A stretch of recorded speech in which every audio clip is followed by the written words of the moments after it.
पाकिस्तान से आई सीमा हैदर सचिन की प्रेमिका है या पाकिस्तानी जासूस, ये जांच से ही पता चलेगा। लेकिन इस बीच जी न्यूज को सीमा हैदर की एक चैट मिली है। इस चैट में नेपाल के बस मैनेजर ने सीमा को उस जगह की लोकेशन भेजी थी जहां से सीमा को हिंदुस्तान के लिए बस पकड़नी थी। और सीमा ने चैट में यह भी लिखा कि भैया आप सचिन को मैसेज कर दो।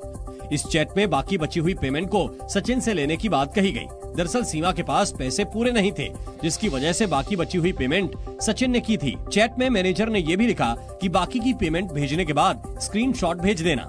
दरअसल वो चैट सामने आई जिसमें सीमा ने सचिन का नंबर मीना जी के से सेव किया हुआ था।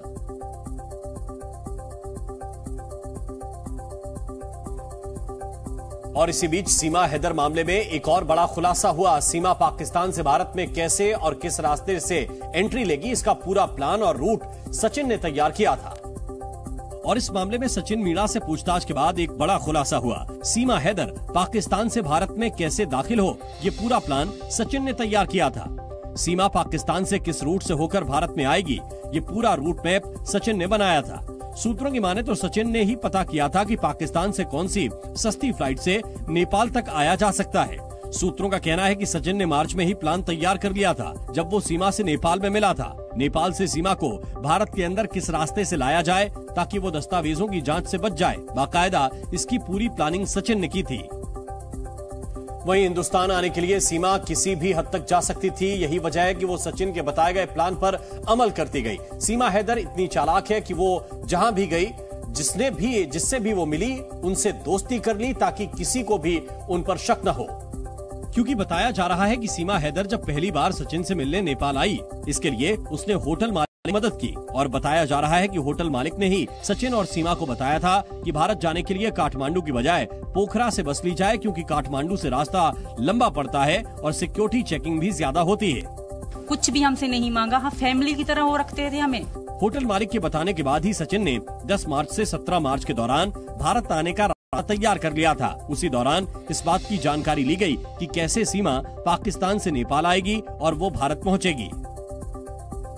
सचिन ने जब पूरी प्लानिंग कर ली, फिर उसके बाद 11 मई को सीमा पाकिस्तान से भारत आने के लिए निकल पड़ी। तय के मुताबिक सीमा हैदर ने कराची से दुबई के लिए फ्लाइट पकड़ी और फिर दुबई के रास्ते नेपाल के काठमांडू पहुंची। यहाँ से सीमा हैदर टैक्सी करके पोखरा गई और फिर सचिन से दिल्ली आने वाली बस की जानकारी ली। क्योंकि सचिन ने पहले से बस की टिकट बुक करा रखी थी, इसीलिए सीमा ने पोखरा से सुबह 7 बजे वाली बस पकड़ी और फिर सुबह 11 बजे के करीब नोएडा में उतर गई। क्योंकि पोखरा के रास्ते जो बस हिंदुस्तान आती है उसमें चेकिंग कम होती है, और इसी बात का सीमा ने फायदा उठाया और हिंदुस्तान में अवैध तरीके से दाखिल हो गई। क्योंकि सीमा हैदर रास्ते भर रील्स बनाते हुए आई, इसीलिए किसी को भी उसके पाकिस्तानी होने पर बिल्कुल भी शक नहीं हुआ। और सीमा हिंदुस्तान आकर लोगों से घुल मिल गई। सचिन के परिवार ने भी सीमा और उसके 4 बच्चों को अपना लिया और सचिन अब अपनी शादी को कोर्ट में रजिस्टर्ड भी कराना चाहता है। और सिर्फ सचिन ही नहीं, सचिन के लिए सीमा भी कुछ भी कर गुजरने को तैयार है। सीमा बार बार ये दावा करती रही है कि वो हिंदुस्तान सिर्फ सचिन के लिए आई है, लेकिन इस बार सीमा अपने प्यार की खातिर रॉ समेत किसी भी जांच एजेंसी से जांच कराने को तैयार है। यहाँ जासूसी करने आई है, हनी ट्रैप करने आई है, आपको लगता है तो इसके बाद भी आप उसका लाई डिटेक्टर टेस्ट कराएं, ब्रेन मैपिंग टेस्ट कराएं, पॉलीग्राफी टेस्ट कराएं। जासूसी के संदेह में घिरी सीमा हैदर ने राष्ट्रपति द्रौपदी मुर्मू को इस संबंध में एक दया याचिका भी भेजी है,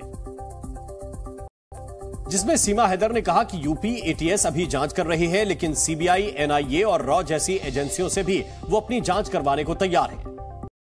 और राष्ट्रपति को भेजी गई याचिका में सीमा की तरफ से यहाँ तक कहा गया कि वो polygraph, brain mapping, lie detector और अपने बच्चों के डीएनए टेस्ट तक के लिए तैयार है। राष्ट्रपति को दी दया याचिका में सीमा हैदर ने खुद को सीमा मीणा बताते हुए अपने पति सचिन मीणा के पैतृक घर में रहने की इजाजत मांगी है। सीमा ने बताया कि उसके पाकिस्तानी पति गुलाम हैदर से 4 साल पहले ही उसका तलाक हो चुका है और सचिन मीणा से उसने पूरे हिंदू रीति रिवाज से शादी की है। अभी तक पाकिस्तान से गोलियां आती थी, आज गोली आई है तो हमें उसे स्वीकार करना चाहिए।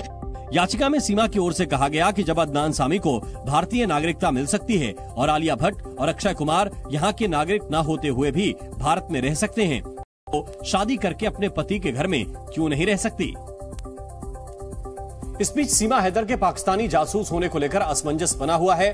जांच से जुड़े सूत्रों के मुताबिक अभी तक सीमा के जासूस होने से जुड़े कोई ठोस सबूत नहीं मिले, लेकिन उसके बयानों से शक पूरी तरह खत्म भी नहीं हुआ। यही वजह रही कि यूपी एटीएस की टीम 3 दिनों तक सीमा हैदर, सचिन मीणा और सचिन के पिता नेत्रपाल से पूछताछ करती रही। लेकिन पुलिस सूत्रों के हवाले से अब खबर आ रही है कि कई घंटों तक चली पूछताछ के बाद भी सीमा हैदर के खिलाफ पाकिस्तानी जासूस होने का पुख्ता सबूत नहीं मिला और दावा किया जा रहा है कि यूपी एटीएस ने जब सीमा हैदर की दी हुई जानकारी को खंगाला तो उसमें कुछ बातें सच तो कुछ विरोधाभासी निकली। अब तक की पूछताछ के आधार पर यूपी एटीएस ने जांच रिपोर्ट बनाने की तैयारी शुरू कर दी है, जिसमें उसके बयानों का विस्तार से जिक्र होगा। क्या सीमा वाकई सचिन के प्यार में पाकिस्तान से नोएडा आई है? ये गुत्थी सुलझने की बजाय और उलझती जा रही है। इसकी वजह है हर सवाल का सटीक जवाब और सीमा का कॉन्फिडेंस। क्योंकि सीमा ने 18 घंटे की पूछताछ में जिस तरह से बेबाकी से जवाब दिया जैसे उसे किसी ने ट्रेंड किया हो, एजेंसियों को शक है कि सीमा के भारत आने का मकसद कुछ और ही है। यही नहीं, इंटेरोगेशन के दौरान सीमा जिस कॉन्फिडेंस से जवाब दे रही थी उसे देखकर लगता है कि वो अब भी काफी कुछ छिपा रही है। इसीलिए अब जांच एजेंसियां सीमा का साइकोलॉजिकल टेस्ट करवा सकती हैं। इसे लेकर एजेंसियों के बीच मंथन चल रहा है। एजेंसियां आईक्यू, एटीट्यूड और सेक्सोलॉजिकल टेस्ट से सीमा के दिमाग को जांचेंगी। माना जा रहा है कि एजेंसियां टेस्ट की परमिशन के लिए जल्द ही कोर्ट जाएंगी। सचिन की मोहब्बत की वजह से भारत आने के सीमा हैदर के दावे पर सवाल उठते रहे हैं और सच जानने के लिए पॉलीग्राफ टेस्ट की जरूरत महसूस की जा रही है। ऐसे में सीमा की कुछ दावों में विरोधाभास की वजह से पॉलीग्राफ टेस्ट की जरूरत बताई जा रही है। सीमा हैदर ने यूपी एटीएस से पूछताछ में नेपाल के पशुपतिनाथ मंदिर में सचिन से शादी करने का दावा किया, जबकि पशुपतिनाथ क्षेत्र विकास कोष के प्रवक्ता रेवती रमण के हवाले से दावा किया गया कि पशुपतिनाथ मंदिर में शादियां नहीं होती हैं। सीमा और सचिन ने नेपाल के new Vinayak Rolpa Jaljala Rukmeli guest house में ठहरने की बात कही थी, लेकिन कई रिपोर्ट में यह सामने आया कि सीमा गलत नाम और जन्मदिन बताकर गेस्ट हाउस में 7 दिन तक रुकी। सीमा ने पहले खुद को पाकिस्तान के सामान्य गरीब परिवार की बेटी होने का दावा किया, जबकि बाद में यह खुलासा हुआ कि सीमा का भाई और चाचा पाकिस्तानी सेना में काम करते हैं। सीमा ने पबजी के जरिए सचिन के संपर्क में आने का दावा किया, जबकि पबजी पर सीमा ने मारिया खान नाम से अपना अकाउंट बनाया था। सीमा ने यह सच क्यों छुपाया, इसे जानने के लिए पॉलीग्राफ टेस्ट की जरूरत महसूस की जा रही है। सूत्रों के मुताबिक पूछताछ के दौरान अफसरों ने परखा कि सवालों से बचने के लिए सीमा अचानक रोने लगती थी और फिर मुस्कुराकर जवाब देने लगती थी। और सबसे ज्यादा शक इस बात पर पैदा हो रहा है कि सीमा ने किसी सवाल पर आपा नहीं खोया। अक्सर देखा जाता है कि एजेंसियां जब भी पूछताछ करती हैं तो सामने वाले के पसीने छूट जाते हैं। इसके अलावा 18 घंटे की पूछताछ के 2 दिन बाद सीमा ने फिर से मीडिया में इंटरव्यू दिया। उसने उन लोगों को झूठा करार दिया जिन्होंने के झूठ को प्रमाणित किया। इसमें बस सर्विस एजेंसी, नेपाल के होटल मालिक और पशुपतिनाथ मंदिर का बयान शामिल है। जांच एजेंसियों को लगता है कि कहीं न कहीं कोई है जिसने सीमा को ट्रेंड किया है। सीमा का भारत आना, 50 दिन तक यहाँ रहना, फर्जी आधार कार्ड बनवाना और मीडिया के सामने बेबाकी से जवाब देना, ये सिर्फ रटी रटाई बातें ही हैं। और अब ये जानना काफी अहम है कि सीमा का आईक्यू लेवल कितना स्ट्रॉन्ग है। और इसीलिए सच का पता लगाने में जुटी जांच एजेंसियां सीमा का पॉलीग्राफ टेस्ट भी करवा सकती हैं। पॉलीग्राफ टेस्ट नार्को टेस्ट से अलग होता है। इसके लिए कोर्ट से मंजूरी लेने की जरूरत पड़ती है। सीमा के दावों की हकीकत जानने के लिए जिस पॉलीग्राफ टेस्ट की जरूरत बताई गई, उसमें आरोपी को बेहोशी का इंजेक्शन नहीं दिया जाता, बल्कि इसमें आरोपी के शरीर पर कार्डियो कफ जैसी मशीनें लगाई जाती हैं। इन मशीनों के जरिए ब्लड प्रेशर, नब्ज, सांस, पसीना, ब्लड फ्लो को मापा जाता है। इसके बाद आरोपी से उन सवालों के जवाब पूछे जाते हैं जिनमें विरोधाभास होता है। झूठ बोलने पर आरोपी अक्सर घबरा जाता है, इसे मशीन पकड़ लेती है। पॉलीग्राफ टेस्ट के नतीजे सबूत नहीं माने जाते, लेकिन ये सबूत जुटाने का जरिया जरूर होते हैं। सीमा के पॉलीग्राफ टेस्ट की जरूरत महसूस होने की एक बड़ी वजह आर्मी में काम करने वाले लोगों से उसकी कथित दिलचस्पी भी बताई जा रही है। सीमा पर भारतीय सेना से जुड़े लोगों को सोशल मीडिया पर फ्रेंड रिक्वेस्ट भेजने का आरोप लगा था। जब यह मामला सामने आया तो भारत की जांच एजेंसियों के कान खड़े हो गए और जब यूपी एटीएस ने उससे पूछताछ शुरू की तो ये मामला भी सामने आया। यूपी एटीएस ने सीमा से पूछा कि आपने सेना के लोगों को फ्रेंड रिक्वेस्ट क्यों भेजी, इसके पीछे मकसद क्या था। इसके जवाब में सीमा ने कहा कि सचिन के अलावा भी सोशल मीडिया पर मेरे दोस्त थे, मेरे नाम से कई और लोगों ने आईडी बना रखी है। मेरी आईडी किसी और के फोन में लॉगिन है, इससे ही इन रिक्वेस्ट को एक्सेप्ट किया होगा। मैंने सिर्फ फेसबुक चलाया था। सेना से जुड़े लोगों के बारे में मेरे ऊपर गलत आरोप लगाए जा रहे हैं। यानी सीमा ने आर्मी के लोगों को फ्रेंड रिक्वेस्ट भेजने से इनकार किया और सफाई दी कि उसके नाम से जिन लोगों ने सोशल मीडिया पर अकाउंट बना रखे हैं, उन लोगों की गलत हरकत की वजह से उस पर ऐसे आरोप लग रहे हैं। और विवाद के बीच सोशल मीडिया पर एक वीडियो वायरल हो रहा है जिसमें एक पाकिस्तानी शख्स सीमा हैदर को वापस करने के लिए भारत को धमकी दे रहा है। हालांकि उसकी इस धमकी पर लोग खूब मजे ले रहे हैं। वीडियो में ये शख्स बोलता दिख रहा है कि अगर सीमा को आज रात 12 बजे तक वापस नहीं किया तो अंजाम बुरा होगा। इंडिया वाला सुनो, सीमा को अगर आज रात 12 बजे तक वापस नहीं किया कि समझो भारत फिर नाराज नहीं होना। पाकिस्तानी शख्स के इस वीडियो पर मीम्स की बाढ़ आ गई है। लोग इस वीडियो पर तरह तरह के कमेंट कर रहे हैं। एक यूजर ने कमेंट किया कि वो सब ठीक है, लेकिन ये सिर पर फूल क्यों लगा रखा है। एक दूसरे यूजर ने लिखा कि दाना पानी का जुगाड़ कर लो, नहीं 12 बजे से पहले भूखे मर जाओगे। भारत ने दोस्ती बढ़ाते हुए वियतनाम को एक युद्धपोत गिफ्ट किया है। भारत ने मिसाइल से लैस युद्धपोत INS कृपाण वियतनाम को तोहफे में दिया है। शनिवार को वियतनाम में हुई एक सेरेमनी में navy chief admiral R Harikumar ने INS कृपाण को वियतनाम पीपल्स नेवी को सौंपा। INS कृपाण ने भारतीय नौसेना में 32 साल तक सेवा दी थी। गुजरात में भारी बारिश की वजह से अहमदाबाद एयरपोर्ट पर घुटनों तक पानी भर गया है। जल भराव के कारण यात्रियों को अपनी फ्लाइट के लिए समय पर पहुंचने में परेशानी हो रही है। वाराणसी में गंगा के बढ़ते जलस्तर और तेज बहाव को देखते हुए नाव संचालन पर पूरी तरह से रोक लगा दी गई है। अधिकारियों के मुताबिक फिलहाल गंगा का जलस्तर खतरे के निशान से नीचे है। कभी भी हालात बिगड़ सकते हैं। बिहार के मोतिहारी जिले में भारत नेपाल बॉर्डर के पास 2 चीनी नागरिकों को गिरफ्तार किया गया। दोनों नेपाल के रास्ते भारत में बिना पासपोर्ट वीजा एंट्री करने की फिराक में थे। दोनों को जासूसी के शक में गिरफ्तार किया गया है। मौसम की मार से गुजरात में हाहाकार मच गया। जूनागढ़ में एक दिन पहले फटे बादल और गिरनार पर्वत पर 14 इंच हुई बारिश की वजह से वहां सैलाब आ गया, जहां पूरा का पूरा शहर एक टापू बन गया। जूनागढ़ से जो तस्वीरें सामने आईं उसे देखकर लोगों की सांसें अटक गईं। कहीं कारें पानी में बह गईं तो कहीं मवेशियों के झुंड सैलाब की सितम का शिकार हो गए।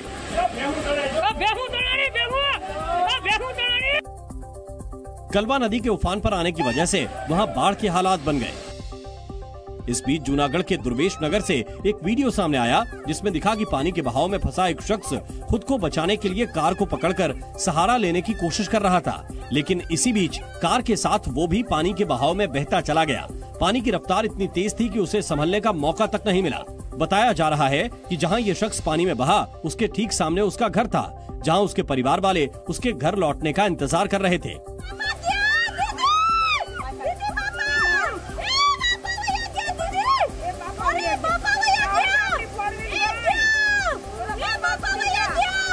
पानी में बहे शख्स का नाम विनोद भाई बताया जा रहा है, जो अपनी दुकान से घर लौट रहे थे, तभी ये हादसा हुआ। जूनागढ़ के लगभग सभी इलाकों का हाल एक जैसा ही नजर आया। भारी बारिश की वजह से कलवा नदी का जलस्तर बढ़ गया और फिर उसके पानी ने पूरे शहर पर कब्जा कर लिया, जिसके बाद सड़कों पर पानी ऐसे बहता नजर आया कि मानो वहां कोई नदी तेज रफ्तार में बह रही हो। इसी पानी की धार में फंसकर वहां कुछ मवेशी भी बहते दिखाई दिए। सड़क पर कई फीट तक भरा पानी इतनी तेज रफ्तार में बह रहा था कि उसके सामने किसी का भी टिक पाना आसान नहीं था। मवेशियों का ये झुंड भी पानी के इस बहाव में फंस गया था, जो उसकी धार के साथ बहता चला गया। एक नहीं, दो नहीं, बल्कि 10 से ज्यादा मवेशी इस वीडियो में पानी के बहाव में बहते दिखे। इस दौरान वहां एक शख्स भी सड़क के बीच पानी के बहाव में फंसा खड़ा दिखाई दिया। लगातार हो रही भारी बारिश और बाढ़ जैसे हालात की वजह से जो लोग जहां थे वो वहीं फंसे रह गए। सामने आए एक और वीडियो में कुछ लोग एक किनारे पर खड़े नजर आए, लेकिन सड़क पर बहते इस दरिया को पार करने की हिम्मत कोई भी नहीं जुटा पाया। जूनागढ़ में बारिश किस कदर बर्बादी लेकर आई, इसका एक और वीडियो सामने आया, जिसमें पूरा का पूरा शहर एक टापू बना दिखाई दिया। जहां तक नजर गई वहां तक सिर्फ पानी ही पानी दिखाई दिया। जो शहर की सड़कों पर ऐसे बह रहा था कि मानो अपने साथ सब कुछ बहा ले जाएगा। हर तरफ दूर दूर तक सिर्फ पानी ही पानी दिखाई दिया, जिसमें मकान, दुकान, गाड़ियां सब डूबे नजर आए। कई जगहों पर तो पानी मकानों की पहली मंजिल तक पहुंच गया। पूरे इलाके में कारें ऐसे बहती दिखाई दी कि मानो वो कार नहीं कि कोई नाव हो।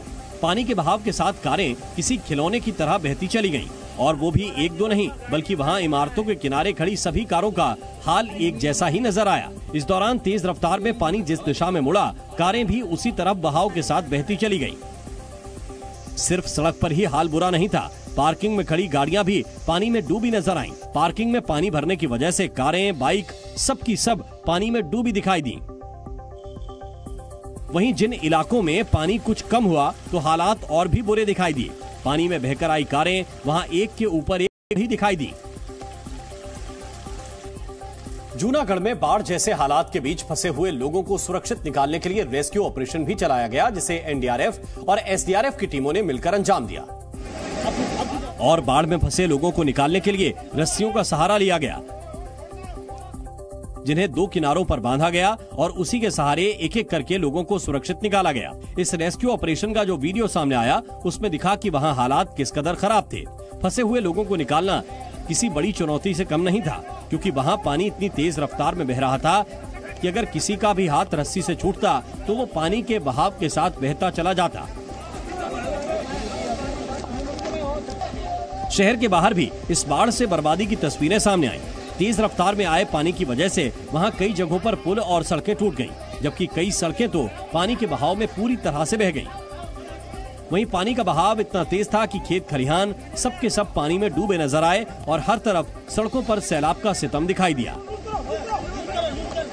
जूनागढ़ की तरह गुजरात के नवसारी में भी भारी बारिश की वजह से हालात बेहद खराब दिखाई दिए। लगातार हो रही बारिश की वजह से वहां सड़कों पर कमर के ऊपर तक पानी भर गया, जिससे जूझकर निकलना लोगों की मजबूरी बन गया। रेनकोट और छाता लेकर निकले लोग इस दौरान सड़क पर कमर के ऊपर तक भरे पानी से निकलने को मजबूर दिखे, जिसमें छोटे बच्चे भी शामिल थे, जो कंधे पर बैग लटकाए स्कूल जाने के लिए पानी के इस दरिया को पार करते नजर आए। वहीं जो गाड़ियां खड़ी थीं, वो भी पानी में डूबी नजर आईं। सड़कों पर पानी इतना भर गया कि लोगों को निकलने के लिए ट्रैक्टर का सहारा लेना पड़ा। वहीं घरों में पानी भरने से लोगों की मुश्किलें और बढ़ गईं। सामान पानी में डूब गया, जिसे लोग बचाने की कोशिश करते दिखे। वहीं घर में रखे एक सिलेंडर को बांधकर उसे बचाने की कोशिश की गई। सड़कों पर भारी बारिश की वजह से कुछ जगहों पर जाम के हालात दिखे। वहीं मजबूरी में निकले लोग कमर तक भरे पानी में डूबकर पैदल चलने को मजबूर दिखे।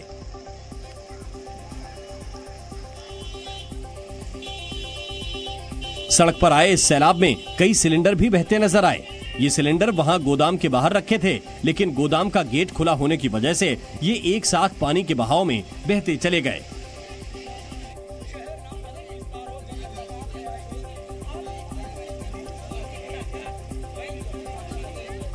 नवसारी में बारिश की वजह से हालात इस कदर बिगड़ गए कि रिहायशी इलाके भी पूरी तरह से पानी में डूब गए। शहर बने टापू में लोगों का पैदल चलना तक मुश्किल हो गया। इस बीच वहां सड़क पर खड़ी एक कार भी पानी के बहाव में फंसकर बहती नजर आई। कार को इमारत के बाहर पार्क किया गया था, लेकिन अचानक तेज बहाव में आए पानी में फंसने की वजह से कार बहती चली गई। इस दौरान सड़क के किनारे कुछ लोग मौजूद थे, लेकिन पानी का बहाव तेज होने की वजह से किसी ने भी बहती कार को रोकने की कोशिश नहीं की। सड़क पर जहां भी नजर गई, वहां हर तरफ कई फीट तक पानी ही पानी नजर आया, जो शहर के हर हिस्से पर कब्जा कर चुका था। दरिया बनी सड़कों से निकलना लोगों के लिए बड़ी चुनौती बन गया। इस दौरान कुछ लोग ट्रैक्टर पर चढ़कर निकलते दिखे। वहीं कई लोगों की बाइक पानी में फंसकर बंद हो गई, जिन्हें वो धक्का देकर ले जाते नजर आए। वहीं सड़क किनारे जो लोग बेंच पर बैठे, उन्हें भी राहत नहीं मिली। तेज बारिश का असर हाईवे पर भी दिखा, जहां पानी भरने की वजह से वहां से निकलने ट्रकों की रफ्तार भी कम हो गई। गुजरात के जूनागढ़ और नवसारी के साथ ही अहमदाबाद भी भारी बारिश की वजह से बेहाल हो गया। वहां एयरपोर्ट पर पानी भरने की वजह से यात्रियों को बड़ी मुश्किलों का सामना करना पड़ा, क्योंकि एयरपोर्ट पूरी तरह से पानी में डूबा नजर आया। एयरपोर्ट के बाहर जितनी भी गाड़ियां खड़ी थीं, वो सब की सब कई फीट पानी में डूबी नजर आईं। हालात ये हो गए कि यात्रियों का वहां से निकलना चुनौती बन गया। पूरा का पूरा एयरपोर्ट दरिया बना नजर आया। इस दौरान एक यात्री ने अपना दर्द बयां करते हुए सोशल मीडिया पर अपना एक वीडियो शेयर किया। अहमदाबाद इंटरनेशनल एयरपोर्ट जहाँ हाथ में जूते, देखिए हाथ में जूते लेके और इतनी पानी में ये पैर है, एयरपोर्ट पे जा रहे हैं जी। ये हालत है एयरपोर्ट की। वहीं एयरपोर्ट के बाहर यात्रियों के सामान रखने के लिए जहां ट्रॉलियां रखी थीं, वो एरिया भी पूरी तरह से पानी में डूब गया, जिसकी वजह से कोई भी यात्री वहां ट्रॉली लेने तक नहीं गया। वहां भी हर तरफ कई फीट तक पानी ही पानी नजर आया। यमुना का जलस्तर बढ़ने की वजह से दिल्ली एनसीआर के इलाकों में एक बार फिर बाढ़ का खतरा बढ़ गया। इसकी एक वजह हथनी कुंड बैराज से छोड़ा गया 2.9 लाख क्यूसेक पानी भी है, जिसकी वजह से दिल्ली में यमुना एक बार फिर खतरे के निशान को पार कर गई और निचले इलाकों में बाढ़ का खतरा मंडराने लगा। हालात को देखते हुए प्रशासन ने वहां बसे लोगों को जगह खाली कराने का अलर्ट जारी कर दिया। यमुना से दूर रहे, सुरक्षित रहे। खतरे के निशान को पार कर गई यमुना का पानी बढ़ने की वजह से लोहे का पुल भी एक बार फिर डूबने की कगार पर दिखाई दिया। वहीं दिल्ली के मयूर विहार इलाके का कुछ हिस्सा भी एक बार फिर पानी में डूबा दिखाई दिया। हालात को देखते हुए गृह मंत्री अमित शाह ने भी जरूरतमंद लोगों तक हर संभव मदद पहुंचाने के लिए दिल्ली के एलजी वीके सक्सेना से बात की। यमुना के साथ साथ हिंडन नदी का जलस्तर बढ़ने की वजह से नोएडा और गाजियाबाद के कई इलाकों में भी बाढ़ जैसे हालात बन गए, जिसे देखते हुए हिंडन नदी के किनारे बसे लोगों को प्रशासन ने हटाने की कवायद शुरू कर दी। जो हिंडन नदी है, इसके किनारे पर जितने भी घर हैं, इन सभी घरों को खाली कर दें, क्योंकि पानी बढ़ा हुआ है और यहाँ की गलियों में भी आ रहा है। वहीं कई इलाकों में पानी घुटनों तक भरा दिखाई दिया।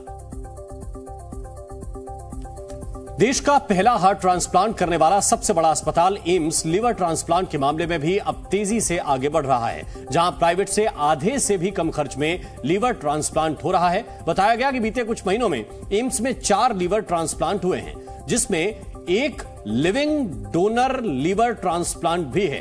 खास बात यह है कि प्राइवेट अस्पतालों में 30 से 40 लाख के बीच होने वाला ट्रांसप्लांट एम्स में CGHS रेट पर मात्र 11 से 14 लाख में ही हो जाएगा। एम्स ने मार्च में 11 मेंबर की कमेटी बनाई थी, जिसके chairman Gujarat university of transplantation science के वाइस चांसलर डॉक्टर प्रांजल को बनाया गया। डॉक्टर प्रांजल न केवल लिविंग डोनर ट्रांसप्लांट को बेहतर करने की दिशा में अपनी राय दे रहे हैं, बल्कि ट्रांसप्लांट सर्जरी को लीड भी कर रहे हैं। साथ ही एम्स के सर्जन को ट्रांसप्लांट की बारीकियां भी सिखा रहे हैं। एम्स में लिविंग डोनर को लेकर नई SOP बनाई जा रही है।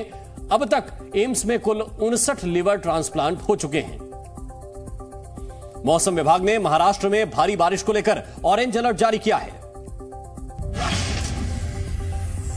मौसम विभाग ने मध्य महाराष्ट्र में भारी बारिश की संभावना जताई है। 27 जुलाई तक कई शहरों में भारी बारिश हो सकती है, जिसके साथ ही लोगों को जलभराव का सामना करना पड़ सकता है। पश्चिम बंगाल के आसनसोल में सुपरमार्केट में भीषण आग लग गई। आग की लपटों को काफी दूर तक देखा गया, जिसके बाद पूरे इलाके में हड़कंप मच गया। स्थानीय लोगों की सूचना पर दमकल की टीम मौके पर पहुंची और कड़ी मशक्कत के बाद आग पर काबू पाया। भारतीय बैडमिंटन स्टार सात्विक साईराज और चिराग शेट्टी की जोड़ी ने कोरिया ओपन का खिताब जीत लिया है। चिराग सात्विक की जोड़ी ने फाइनल में इंडोनेशिया के खिलाड़ियों को मात दी, जिसके बाद अपनी खुशी का इजहार करते हुए दोनों डांस करते नजर आए। बिहार के नालंदा में बोरवेल में फंसे मासूम का करीब 8 घंटे के ऑपरेशन के बाद रेस्क्यू कर लिया गया। शिवम नाम का यह बच्चा सुबह करीब 8 बजे बोरवेल में फंस गया था, गिर गया था। मासूम बोरवेल में करीब 40 फीट की गहराई में फंस गया था। NDRF और स्थानीय प्रशासन ने 8 घंटे की कड़ी मशक्कत के बाद बच्चे को सुरक्षित बाहर निकाल लिया। ये तस्वीरें इस वक्त आपको दिखा रहे हैं। 40 फीट गहरे बोरवेल में यह मासूम फंस गया था। 8 घंटे तक NDRF और स्थानीय प्रशासन ने मिलकर ऑपरेशन चलाया। ऑपरेशन सफल रहा और इसके बाद इस मासूम को इस बोरवेल से बाहर निकाल लिया गया। इस बच्चे की उम्र महज 3 साल थी। यह बच्चा खेलते वक्त इस बोरवेल में गिर गया था, 40 फीट की गहराई पर फंसा हुआ था। इस तरह के ऑपरेशन पहले भी NDRF की टीमें और स्थानीय प्रशासन की टीमें कर चुकी हैं और इस बार नालंदा में जो ऑपरेशन हुआ वो सफल रहा।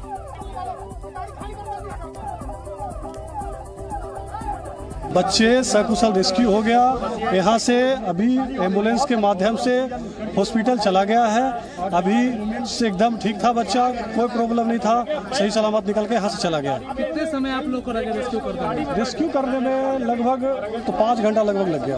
कितनी बड़ी चैलेंजिंग थी सर। आप देख रहे थे यहाँ पे लगभग 60 फीट अप्रोक्स 60 फीट नीचे थी। कई तरीका हम लोगों ने अपनाया, हर तरीका के लिए अलग चैलेंज। एक तरीका को मिस होने के बाद और चैलेंज बढ़ जाता हमारा। उस हिसाब से अनेक तरीका लगा करके बार बार इम्प्लाई करके फाइनली उसको निकाला गया। अच्छे लग रहा ला, हमारे बेटवा निकाल गए। निकेशु के तैयार का चाहिए आगे मैया निकाल देला भगवान हाला आगे मैनी न तो की करत गरीब। धन्यवाद। दरअसल 3 साल का ये मासूम आज सुबह खेलते वक्त बोरवेल में गिर गया था, जिसके बाद उसे बचाने के लिए रेस्क्यू ऑपरेशन शुरू किया गया। जानकारी मिलते ही प्रशासनिक अमले के साथ एनडीआरएफ की टीम भी मौके पर पहुंच गई। बच्चे को सांस लेने में दिक्कत न हो, इसके लिए सबसे पहले बोरवेल में पाइप के जरिए ऑक्सीजन पहुंचाई गई। इसके बाद बच्चे की निगरानी के लिए कैमरा भी डाला गया, जिसमें बच्चे की मूवमेंट नजर आने के बाद रेस्क्यू टीम और परिवार वालों ने राहत की सांस ली। बोरवेल तक ऑक्सीजन और कैमरा पहुंचाने के बाद बच्चे की हर मूवमेंट पर नजर रखना आसान हो गया। राहत की बात यह है कि बच्चे ने परिवार वालों से बात करनी भी शुरू कर दी। बच्चे ठीक है, बच्चे स्टेबल है, बच्चे मूवमेंट कर रहा है, बातचीत कर रहा है, बच्चे तक ऑक्सीजन पहुंचा दिया गया है। इसके बाद बोरवेल के समानांतर गड्ढा खोदने का काम शुरू किया गया, जिसके लिए जेसीबी मशीन की मदद ली गई। बंगाल में पंचायत चुनाव के दौरान शुरू हुई हिंसा का दौर जारी है। अब उत्तर दिनाजपुर के इस्माइलपुर में बीजेपी कार्यकर्ता असीम साहा की चाकू मारकर हत्या कर दी गई, जिसके खिलाफ बीजेपी ने 12 घंटे के बंद का आह्वान किया और एसपी ऑफिस के सामने प्रदर्शन किया। इस दौरान प्रदर्शनकारियों ने ममता सरकार के खिलाफ जमकर नारेबाजी की। बीजेपी कार्यकर्ता एसपी ऑफिस के सामने ही धरने पर बैठ गए। जब कार्यकर्ताओं ने एसपी ऑफिस में घुसने की कोशिश की तो उनकी पुलिस से भी झड़प हुई। बीजेपी कार्यकर्ताओं ने आरोप लगाया कि पुलिस ने उन पर लाठीचार्ज भी किया। इस बीच बीजेपी युवा मोर्चा के प्रदेश अध्यक्ष इंद्रनील खान असीम साहा के परिवार से मिले। उन्होंने परिवार को सांत्वना दी और उन्हें हर संभव मदद का भरोसा दिया। इंद्रनील ने कहा कि असीम का कसूर सिर्फ इतना था कि उसने टीएमसी की तोलाबाजी का विरोध किया था। असीम का गुनाह क्या था? उसका कोई गुनाह नहीं था। उसका एक ही गुनाह था, वो तोलाबाजी के खिलाफ अपना आवाज उठाया। उन्होंने आरोप लगाया कि ममता बनर्जी की सरकार में गुंडे, बदमाश और तोलाबाज खुलेआम घूम रहे हैं। पश्चिम बंगाल के पश्चिम मिदनापुर में भी बीजेपी नेता के घर पर पत्थरबाजी और बम से हमला किया गया। ये वारदात घाटाल इलाके के सुल्तानपुर गांव में हुई, जहां ग्राम पंचायत चुनाव में जीत दर्ज करने वाले बीजेपी प्रत्याशी काकोली कुड़ेल के घर पर कुछ बदमाशों ने पत्थर फेंके और बम भी चलाए।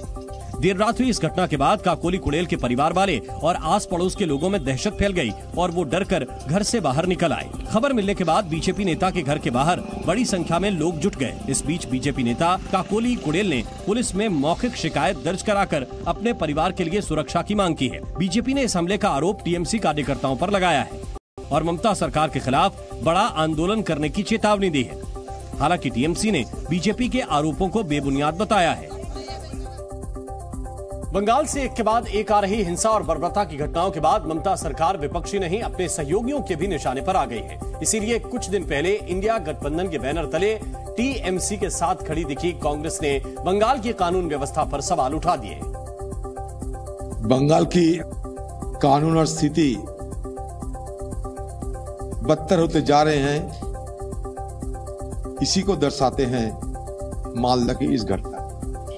सिर्फ मालदा ही नहीं बल्कि बंगाल में भी बहुत सारे जगह में चुनाव और चुनाव के उपरांत एक के बाद एक अत्याचार की घटना, महिला पे इस तरीके की असम्मान करने की घटना ये घट रही है। ये बेहद निंदाजनक है। भारतीय राजनीति में आम धारणा है कि प्रभावी भाषण और लगातार चर्चा में बने रहकर कोई लंबे समय तक सत्ता में रह सकता है, लेकिन ओडिशा के मुख्यमंत्री नवीन पटनायक ने इस परिपाटी को तोड़ दिया और एक दिन पहले देश के सबसे लंबे समय तक मुख्यमंत्री रहने वाले दूसरे नेता बन गए। अब मुख्यमंत्री रहते हुए नवीन पटनायक को 23 साल 129 दिन का समय हो गया है। दरअसल 5 मार्च 2000 को पहली बार नवीन पटनायक ने ओडिशा के सीएम पद की शपथ ली थी। इसके साथ ही नवीन पटनायक ने सीपीआई-एम के दिग्गज नेता ज्योति बसु का रिकॉर्ड तोड़ दिया, जो 23 साल 127 दिनों तक पश्चिम बंगाल के मुख्यमंत्री रहे। ज्योति बसु 21 जून 1977 से 5 नवंबर 2000 तक पश्चिम बंगाल के मुख्यमंत्री रहे। सिक्किम के पूर्व मुख्यमंत्री पवन कुमार चामलिंग अभी भी देश के सबसे लंबे समय तक मुख्यमंत्री रहने वाले नेता हैं। चामलिंग 12 दिसंबर 1994 से लेकर 26 मई 2019 तक सिक्किम के मुख्यमंत्री रहे और कुल 25 साल तक उन्होंने बतौर मुख्यमंत्री काम किया। नवीन पटनायक की ओडिशा की राजनीति पर पकड़ को देखते हुए माना जा रहा है कि पटनायक चामलिंग का रिकॉर्ड तोड़ भी सकते हैं। बरेली से एक बड़ी खबर आई है, जहां बारादरी इलाके में कुछ उपद्रवियों ने कांवड़ियों पर पथराव किया, जिसके बाद इलाके में तनाव हो गया। पथराव में 1 दर्जन कांवड़ियों के जख्मी होने की खबर है। पुलिस ने मौके पर कार्रवाई करते हुए उपद्रवियों को हटाया और आरोपियों के खिलाफ मामला दर्ज कर लिया है। पुलिस का कहना है कि इस मामले के आरोपियों की पहचान की जा रही है और उनके खिलाफ सख्त कार्रवाई की जाएगी।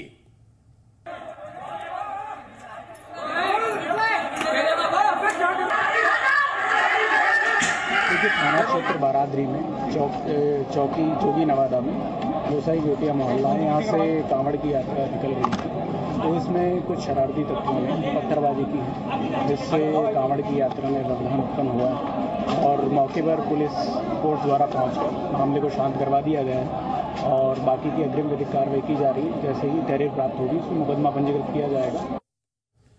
मुख्यमंत्री मनोहर लाल खट्टर ने हरियाणा के बाढ़ प्रभावित इलाकों का हवाई सर्वे किया। सीएम मनोहर लाल ने सिरसा और फतेहाबाद जिलों में बाढ़ की स्थिति का हवाई सर्वेक्षण किया। इस दौरान अधिकारियों को राहत और बचाव कार्य को निरंतर जारी रखने के निर्देश भी दिए। सीएम ने कहा कि नुकसान के आकलन के बाद उसकी भरपाई की जाएगी। रामायण सीरियल में सीता का किरदार निभाने वाली एक्ट्रेस दीपिका चिखलिया ने अयोध्या पहुंचकर रामलला के दर्शन किए। आरती का थाल सजाकर उन्होंने विधि विधान के साथ पूजा की। प्रयागराज में स्कूल टीचर को एक छात्र को डांटना महंगा पड़ गया।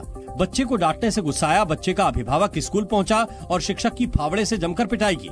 पुलिस ने आरोपी अभिभावक के खिलाफ केस दर्ज कर उसकी तलाश शुरू कर दी है। कानपुर में सन की युवक ने अपने पड़ोसी की बाइक पर आग लगा दी। जानकारी के मुताबिक युवक ने शराब पीने के लिए अपने पड़ोसी से पैसे मांगे थे, लेकिन जब उसने मना कर दिया तो गुस्से में युवक ने पड़ोसी की बाइक पर पेट्रोल छिड़ककर आग लगा दी। मणिपुर में 2 महिलाओं से हैवानियत के मामले में एक और आरोपी को गिरफ्तार कर लिया गया, लेकिन राज्य में हिंसा थमने का नाम नहीं ले रही। आज चूड़ाचांद के थोरबुंग इलाके में 2 समुदायों के बीच फायरिंग हुई, जहां रात के अंधेरे में गोलियों की आवाज सुनी गई। अंधेरे में कौन किस पर फायरिंग कर रहा था ये पता नहीं चला। बताया जा रहा है कि ऑटोमेटिक राइफल्स और विस्फोटकों से हमला किया गया।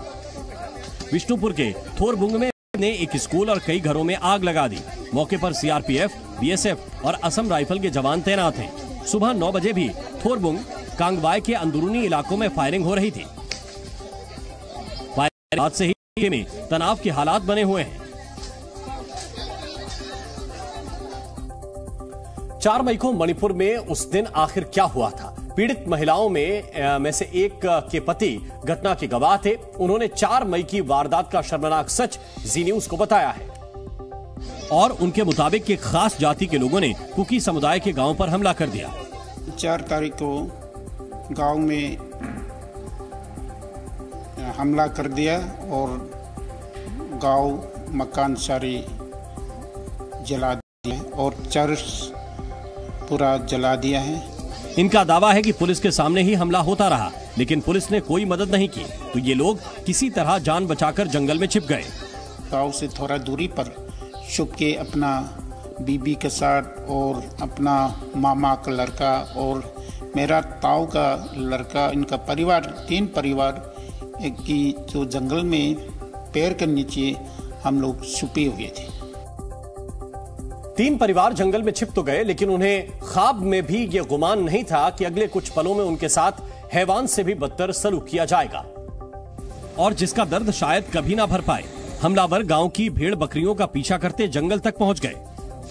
जहाँ पैर के नीचे जंगल में छुपा हूँ, इसी सिदाई में भेड़ बकरी जो भाग के आया, उसके बाद हम लोग को इनका मिल गया, उन हम लोग को पकड़ लिया। तीनों परिवारों को दंगाई भीड़ ने पकड़ लिया और ले जाने लगे।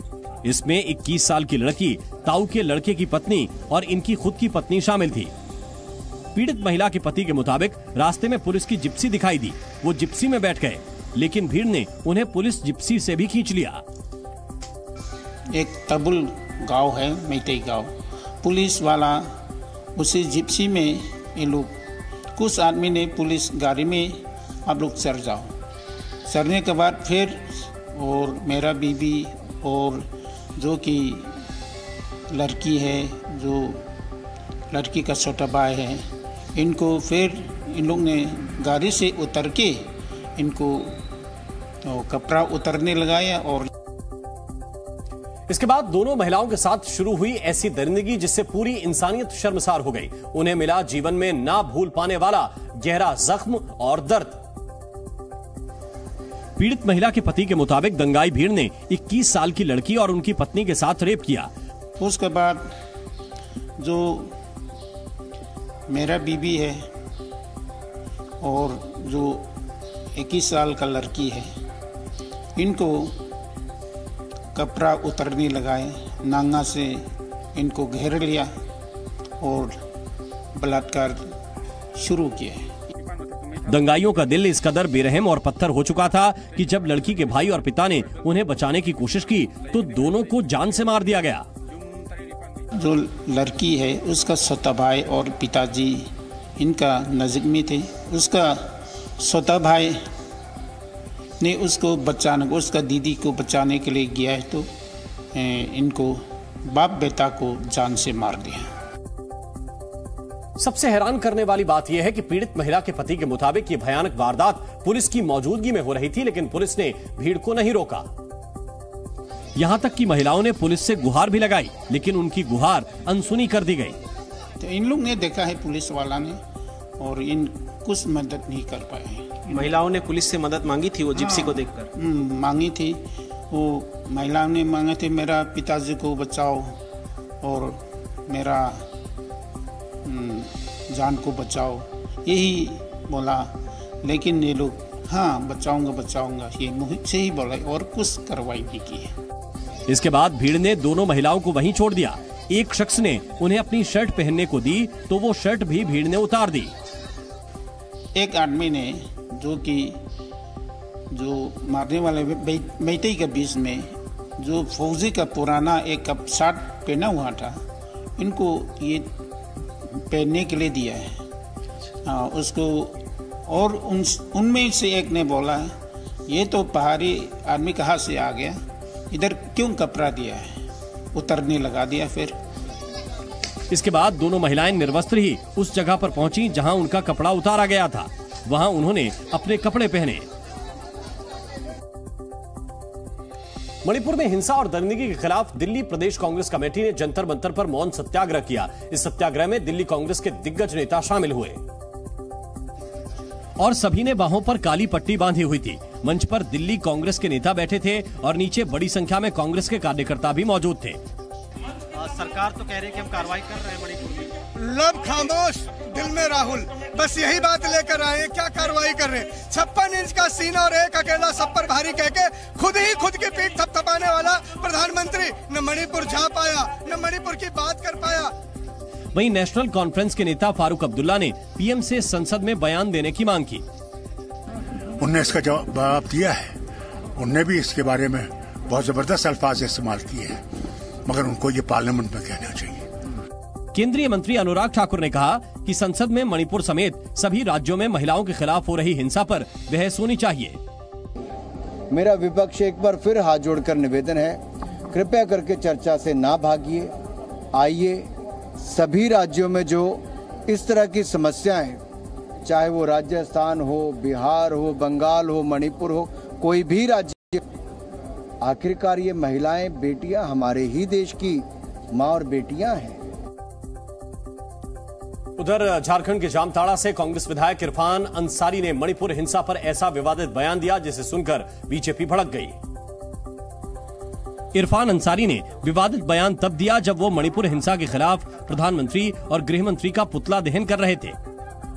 झारखंड की एक महिलाओं ने निर्णय ले लिया है कि अगर कोई भी भाजपा को वोट करेगा, समझ लीजिएगा उसकी बच्ची के साथ भाजपा रेप कर रहा होगा। इस बयान से नाराज बीजेपी ने इरफान अंसारी से माफी की मांग की। ये बहुत निंदनीय है, हम इसको बिल्कुल लाइटली नहीं लेते हैं। अभी हम मांग करते हैं कि इरफान अंसारी माफी मांगे, नहीं तो कानून सम्मत कार्रवाई करने की भी सोचेंगे। वहीं बिहार के कैमूर जिले में जन अधिकार पार्टी ने भभुआ रोड रेलवे स्टेशन पर वाराणसी आसनसोल पैसेंजर ट्रेन को रोककर बिहार और केंद्र सरकार के खिलाफ नारेबाजी की। पार्टी के कार्यकर्ता बिहार में डोमिसाइल नीति लागू करने और मणिपुर हिंसा का विरोध कर रहे थे। करीब 10 मिनट के हंगामे के बाद रेलवे पुलिस ने कार्यकर्ताओं को हटाया। सोशल मीडिया के बढ़ते इस्तेमाल का चौंकाने वाला आंकड़ा सामने आया है। एक स्टडी के मुताबिक दुनिया की लगभग 65% आबादी सोशल मीडिया पर एक्टिव है। आंकड़ों की माने तो आज की तारीख में दुनिया भर के करीब 519 करोड़ लोग सोशल मीडिया का इस्तेमाल कर रहे हैं। सोशल मीडिया का इस्तेमाल करने वाले लोगों की संख्या एक साल में 3.7% बढ़ी है। पूर्व और मध्य अफ्रीका के हर 11 लोगों में सिर्फ एक व्यक्ति ही सोशल मीडिया का इस्तेमाल करता है। वहीं भारत की बात करें तो हर 3 में से एक व्यक्ति सोशल मीडिया प्लेटफॉर्म पर एक्टिव है। ये आंकड़े बताते हैं कि औसतन एक व्यक्ति हर रोज 2 घंटे 26 मिनट सोशल मीडिया पर खर्च कर रहा है। ब्राजील की जनता रोजाना 3 घंटे 49 मिनट सोशल मीडिया पर बिताती है, जो दुनिया में सबसे ज्यादा है। वहीं जापान के लोग औसतन हर रोज 1 घंटा सोशल मीडिया पर एक्टिव रहते हैं। यह आंकड़े दुनिया भर में इस्तेमाल होने वाले 7 सोशल मीडिया प्लेटफॉर्म्स के हैं।